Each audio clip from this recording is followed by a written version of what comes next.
దేవునికి స్తోత్రం కలుగునుగాక. వాక్యం సెలవిచ్చినదేమనగా, మన ఆత్మీయ క్షేమాభివృద్ధి కలిగించే కార్యక్రమమునకు ప్రేమ స్వాగతం. ఆహ్వానం పలుకుతూ శుభములు తెలియచేసుకుంటున్నాను. ఇట్లు దేవుని సేవలో దేవుని దీన సేవకుడు పాస్టర్ జాన్ ధనరాజ్ కల్వాల. ద్వితీయోపదేశకాండము 31:8. ద్వితీయోపదేశకాండము 31:8 చదువుకుందాము.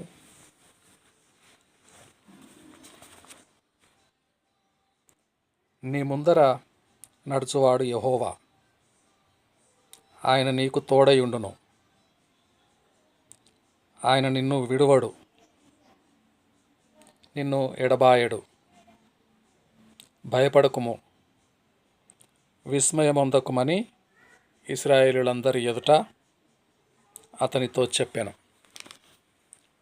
యెహోషువ, చెప్పబడుతున్నవాడు యెహోషువ.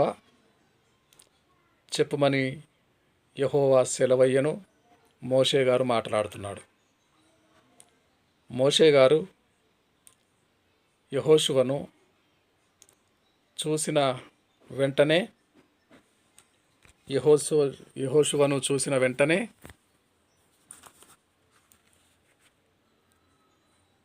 హోషేయ యెహోషువ హోషేయ అనే పేరు గలవాడు. తల్లిదండ్రి ఇచ్చిన జన్మనామము హోషేయ. సంఖ్యాకాండము 13:16లో యెహోషువ పేరుకు హోషేయ అని మోషే, దైవజనుడైన మోషే నామకరణం చేశాడు. నిర్గమకాండము 24:13 ప్రకారము ఇద్దరు కొండ ఎక్కిరి. ఇశ్రాయేలు సర్వ సమాజమునకు హద్దులు ఏర్పరిచి అహరోను వశమున ఇశ్రాయేలు ప్రజలను ఉంచి, ఇశ్రాయేలు 50 మంది సర్వ సమాజము విడిచిపెట్టి పర్వతము ఎదుట, దేవుని పర్వతమైన హోరేబు ఎదుట విడిచిపెట్టి యెహోషువను తీసుకొని కొండ ఎక్కినట్టు వాక్యము స్పష్టము. కొండ కింద యెహోషువ, కొండ మీద దేవదేవుడు యెహోవా, మోషే 40 దినములు 40 రాత్రింబవళ్ళు దేవుని సన్నిధిలో ఉంటారు. ధర్మశాస్త్రము, ఆజ్ఞలు, విధులు, కట్టడలు 40 దినాలు ధర్మమంతటిని యెహోవా చెబుతూ మోషే చేత రాయించుకున్నాడు. ఇద్దరు కొండ ఎక్కిరి. మేరలు ఏర్పరిచి, ఎవరు సమీపించకూడదు సుమి, పశువు మృగము సమీపించకూడదు. సమీపించినట్టయితే అగ్ని చేత కాల్చివేయబడతారు. పశువులు కూడా సమీపించకూడదు. యెహోషువ నరమాతృడైనప్పటికీ దైవజనుడైన దేవుని సేవకునికి సేవకుడు. యెహోషువ మాత్రమే కొండ కింద 40 దినములు కనిపెట్టుకొని ఉన్నాడు. కొండ దిగగా కొండ ధర్మశాస్త్రపు పలకలు మోషే తీసుకొని కొండ దిగి యుద్ధధ్వని 32:17 నిర్గమకాండము 32:17 యుద్ధధ్వని సమాజము, ఇశ్రాయేలు సమాజము గొల్లున ఘోష పెడుతున్నారు. యుద్ధధ్వని వినపడుతున్నది. అంటే మోషే అది జయధ్వని కాదు, అపజయధ్వని కాదు, యుద్ధధ్వని కాదు అని మహాకోపముతో దేవుని వ్రేలు చేత రాయబడిన రాతి పలకలను పగులగొడతాడు.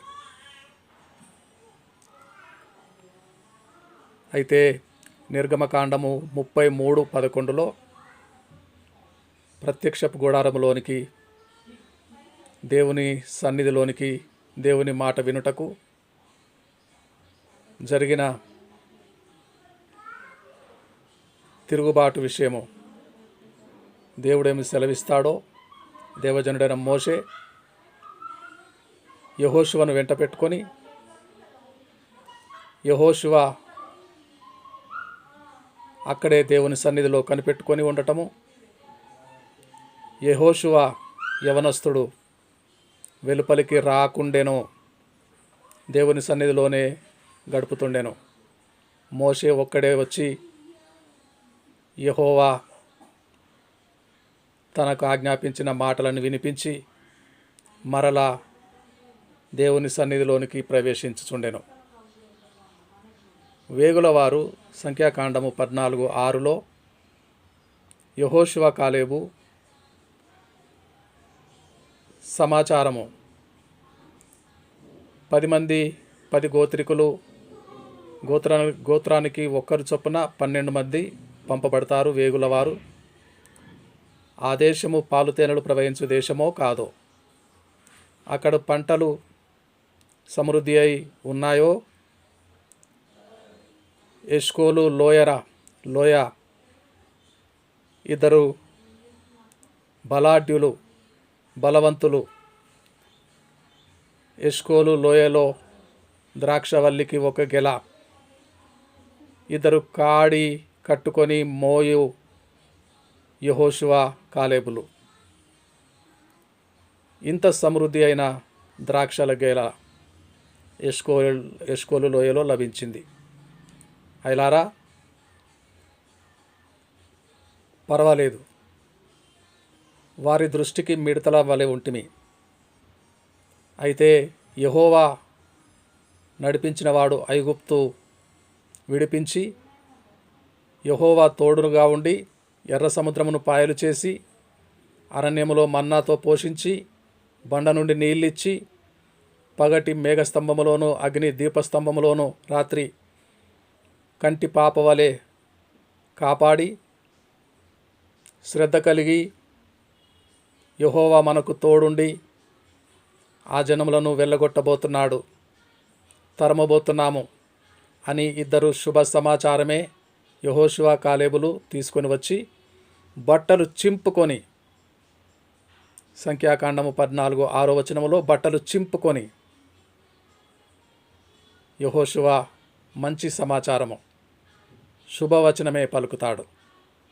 నిశ్చయముగా దేవుడు మనకు కానానీయులను అప్పగించబోతున్నాడు అని క్షేమ సమాచారమును దేవుని సేవకుని యొద్ద ప్రస్తావించిన యెహోషువ ఇప్పుడు 31వ అధ్యాయంలో 8వ వచనములో మనం చదువుకుని ఉన్నాము. నీ ముందర నడుచువాడు యెహోవా, ఆయన నీకు తోడయుండును, ఆయన నిన్ను విడువడు, నిన్ను ఎడబాయడు. భయపడకుము, విస్మయమొందకుము. నాకు 120 ఏళ్ళు. నేను ఇక మీదట మీ ముందు నడుచుటకు వచ్చుచూ పోవచ్చు ఉండలేను. మోషేను దేవజనుడు నెబో పర్వతము శిఖరముకు ఎక్కి మీ అన్న ఆ కొండ మీద, సంఖ్యాకాండము 20వ అధ్యాయంలో మీ అక్క మిరియాము 20వ అధ్యాయం సంఖ్యాకాండం ప్రారంభములో మృతి చెందుట. 20వ అధ్యాయము సంఖ్యాకాండంలో అదే అధ్యాయంలో అన్నయ్య అయిన అహరోను మృతి చెందుట, తమ తమ పితరుల యొద్దకు చేర్చబడుట. ఇప్పుడు మోషేతో మాట్లాడుతున్నాడు దేవుడు. నెబో పర్వతము శిఖరమునకు ఎక్కి నేను చూపించు దేశమును కన్నులారా చూచి ఆ దేశమును కన్నులారా చూడమన్నాడు. యోర్దాను అవతల కన్నులారా చూచి మంచి దేశమును చూడమన్నాడు. పర్వత శిఖరమున నెబో మృతి పొందుతావు, అయ్యా నేను కూడా వస్తాను, నన్ను కూడా తీసుకొని వెళ్తావా? ఆ మాట మరొకసారి మాట్లాడకూడదు, యెహోవా సెలవైంది. అయితే 120 సంవత్సరాలు మోషే నమ్మకముగా ప్రజల ముందు వచ్చుచూ పోచున్నాడు. యెహోషువను సేవకుని పిలుస్తాడు. మీరిద్దరూ నా సన్నిధిలోనికి రండి, మీరిద్దరూ సర్వ సమాజం ఎదుటకు వెళ్ళండి. మోషే యెహోషువతో మాట్లాడవలసిన మాటలు చెప్పి, విస్మయమొందకుము, భయపడకుము, నిన్ను ఎన్నడూ ఎడబాయడు, నిన్ను విడువడు, నీకు తోడుగా ఉన్నాడు, నీ ముందర నడుచు యెహోవా.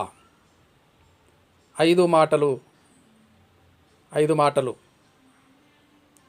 నీకు తోడున్నాడు, నీ ముందురు నడుచువాడు యెహోవా, భయపడకుము అని సెలవిచ్చినవాడు, నిన్ను విడువడు, ఎడబాయడు అని 5 రకముల అభయ మాటలు, భయపడకుము అని చెప్పినవాడు, విస్మయమొందకుము,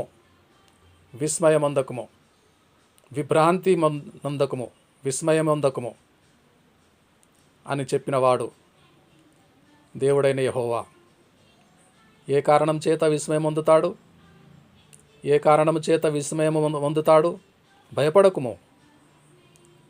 విస్మయమునకు కారణము యెహోవా నీ ముందర నడుచువాడు, నీకు తోడయున్నాడు, నిన్ను ఎడబాయడు, నిన్ను విడువడు, భయపడకుము అని 5 మాటలు స్పష్టముగా చెప్పి 6వ మాట విస్మయము పొందకుము. ఎందుకంటే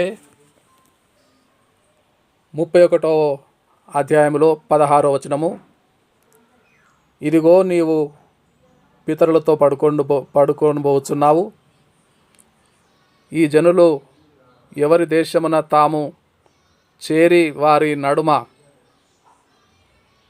నుందురో ఆ జనుల మధ్యను వ్యభిచారులై ఆ అన్యులు దేవతల వెంట వెళ్ళి నన్ను విడిచి నేను వారితో చేసిన నిబంధన మీరుదురు.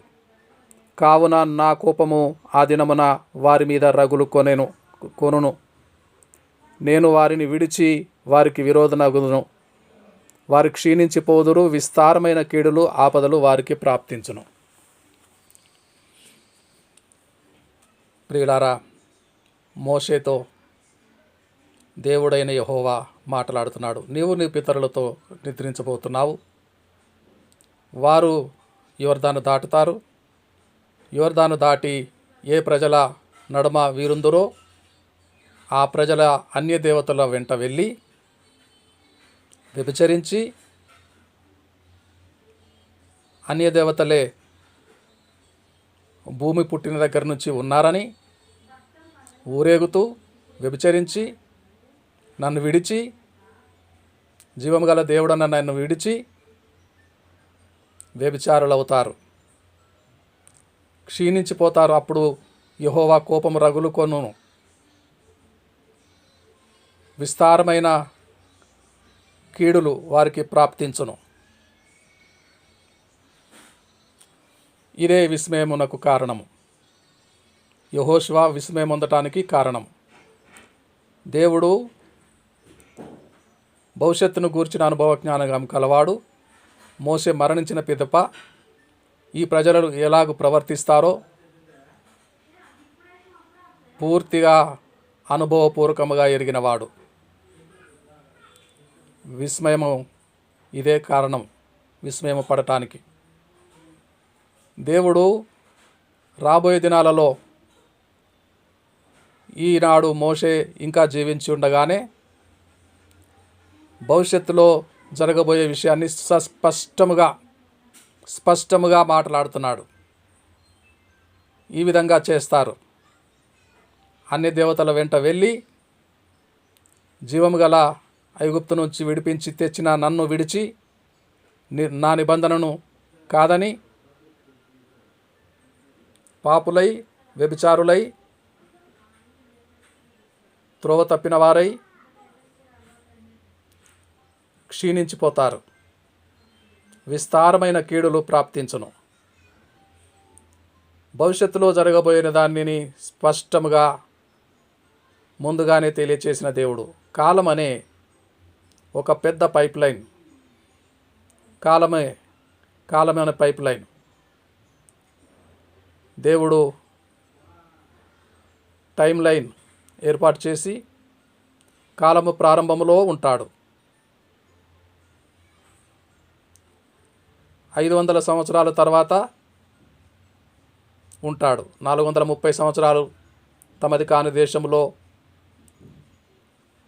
బానిసలుగా వెట్టి చాకిరీ చేసి ఇశ్రాయేలు అబ్రహామునకు 15వ అధ్యాయము, ఇస్సాకు కలగనప్పుడే 15వ అధ్యాయంలోనే ఆదికాండము 15వ అధ్యాయంలోనే వారు వీరి చేత కఠిన దాస్యము చేయించుకుందురు అని పలికినవాడు. 500 సంవత్సరాల తర్వాత, 1000 సంవత్సరాల తర్వాత ఎలా ఉంటారో, అప్పుడు కాలం ఎలా ఉంటుందో, అప్పుడు ప్రజలు ఎలా ఉంటారో, తిరుగుబాటు చేస్తారో, దేవునికి భయపడతారో, ఆజ్ఞలు మీరుతారో, ఆజ్ఞలు కట్టుబడి ఉంటారో, ఆ సమాజము దేవునికి తెలిసిన సమాజమే. టైం లైన్ కాలమనే చక్రములో, కాలమనే పైప్ లైన్లో ఏ తరములో దేవునికి భయపడేవారు ఉంటారో, ఏ దేవుని కొలిసేవారు ఉంటారో, దేవుని ఆజ్ఞలు మీరేవారు వస్తారో బాగుగా తెలిసిన దేవుడు. భవిష్యత్తును గూర్చి చూసిన దేవుడు. మళ్ళా కాలము వెనుకకు వచ్చి మోషే కాలములో మోషేతో మాట్లాడుతున్నాడు.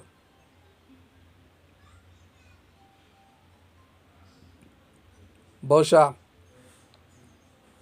యెహోషువ నాయకత్వంలో ఆ ప్రజలు యోర్దాను దాటుతారు.